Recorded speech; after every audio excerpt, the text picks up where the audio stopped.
नमस्कार, आप देख रहे हैं द हिंद 24 न्यूज और मैं हूं आपके साथ साक्षी। आई नजर डालते हैं आज की बड़ी खबरों की ओर। मंगलवार के बाद बुधवार को भी विधानसभा में फिर से गर्मागर्मी देखने को मिली। तृणमूल नेता अनुब्रत मंडल के अपशब्दों के बाद राज्य ग्रामीण विकास प्राधिकरण से उनके इस्तीफे और उनकी गिरफ्तारी की मांग और भाजपा के विपक्षी नेता शुवेंदु अधिकारी पर तृणमूल विधायकों द्वारा लगाए गए स्वतंत्रता हनन के आरोपों के विरोध में भाजपा विधायकों ने विधानसभा से वॉकआउट कर दिया।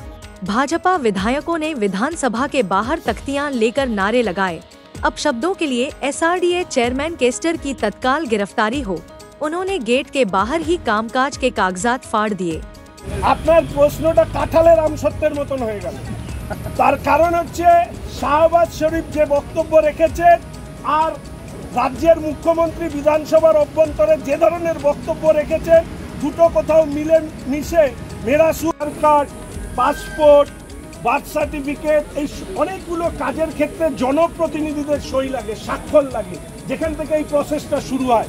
তৃণমূল কংগ্রেসের জনপ্রতিনিধিরা এই স্বাক্ষর দেওয়ার বিনিময়ে একদিকে রোহিঙ্গাদের নাম তোলা, সন্ত্রাসে উৎসাহিত করা, দেশের অভ্যন্তরীণ নিরাপত্তার ক্ষেত্রে বিপদ তৈরি করা, অন্যদিকে ক্ষমতায় টিকে থাকবার যে যারা এই অপারেশন শিডিউল নিয়ে কটাক্ষ করেছেন তারা বলছেন যা করেছে এই বক্তব্য কোচবিহারের এক বিধায়কের মুখ থেকে এই বক্তব্য শোনা গেল, হাউস চলা গেল, তখন স্পিকারও ছিলেন প্রিয় মুসলিম। এটাকে কিভাবে দেখছেন? অধ্যক্ষের প্রকাশ, পকেটে ভারতীয় পাসপোর্ট, মনে পাকিস্তান প্রেম।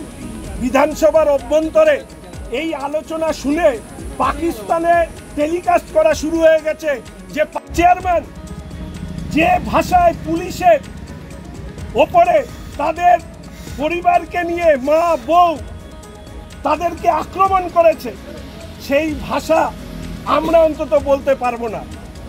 মুখ্যমন্ত্রীর স্নেহভাজন, মুখ্যমন্ত্রীর ঘনিষ্ঠ অনুব্রত বাবু শুধু আইসি নয়, পুলিশের ডিজি রাজীব কুমারকে যে ভাষায় নির্দেশ দিয়েছেন, আমার ধারণা পুলিশের ডিজি রাজীব কুমার তিনি নিজের মেরুদণ্ড কালীঘাট বা ক্যামাস্ট্রিতে জমা দিয়ে এসছেন।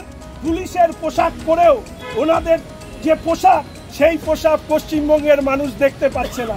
ফলে আমরা অনুব্রত এসআরডিএ চেয়ারম্যান তার গ্রেপ্তারের দাবি জানিয়ে আমাদের মহিলারা অ্যাডজর্নমেন্ট মোশন এনেছিলেন, সেই অ্যাডজর্নমেন্ট মোশন পর্যন্ত করতে দেওয়া হয়নি। দুর্ভাগ্য আমাদের, আপনারা দেখেছেন রাজনৈতিকভাবে আমরা বিরোধী হতে পারি, কিন্তু আমরা দেখলাম একজন আদিবাসী ছাত্রীকে, সুস্মিত সোরেনকে যেভাবে পুলিশ কাস্টডিতে তার উপর অত্যাচার চালানো হয়েছে, এর থেকে পুলিশের বিরুদ্ধে যে অভিযোগ বারবার করে উঠেছে যে বিরোধীদের ব্যাপারে অতি সক্রিয় আর শাসকের সময় নিষ্ক্রিয়। বিধায়ক ডক্টর লাহিড়ীর কথার উপরে দাঁড়িয়ে ভারতীয় জনতা পার্টি পরিষদীয় দলের পক্ষ থেকে আপনাদের সামনে আজকে স্পিকার সাহেবের যে আচরণ মাননীয় বিরোধী দলনেতার প্রতি, যা এর আগেও বারবার পরিলক্ষিত হয়েছে, এই প্রতিহিংসামূলক আচরণ আজকের দিনে দাঁড়িয়ে আমরা বারবার করে বলে থাকি যে বিধানসভা হচ্ছে বিরোধীদের। সেই জায়গায় আমরা দেখতে পাচ্ছি যে স্পিকার সাহেব একই চেয়ারে বসে একই দিনে তিনি দুই ধরনের কথা বলেন। আপনাদের মনে আছে মাননীয় বিরোধী দলনেতা গতকাল বিধানসভার অভ্যন্তরে থাকা বিধায়করা তারা সবার বাইরে দাঁড়িয়ে ফিরহাদ হাকিম সাহেব তিনি প্রধানমন্ত্রীকে কাপুরুষের সঙ্গে তুলনা করেন। ওনাদের আরেকজন বিধায়ক তিনি বলেন যে নরেন্দ্রনাথ চক্রবর্তী তিনি বলেন যে পাকিস্তানের সাথে সেটিং করে কাশ্মীরের ঘটনা ঘটেছে। আরেকজন বিধায়ক বলেন উদয়নবাবু, তিনি বলেন যে সিঁদুর বেচা হচ্ছে। এই বিষয় নিয়ে মাননীয় বিরোধী দলনেতা যখন কথা বলতে চান তখন বলেন বাইরে কি কি বলেছে সেটা আমরা এই সদনে আলোচনার বিষয়বস্তু করতে দেব না।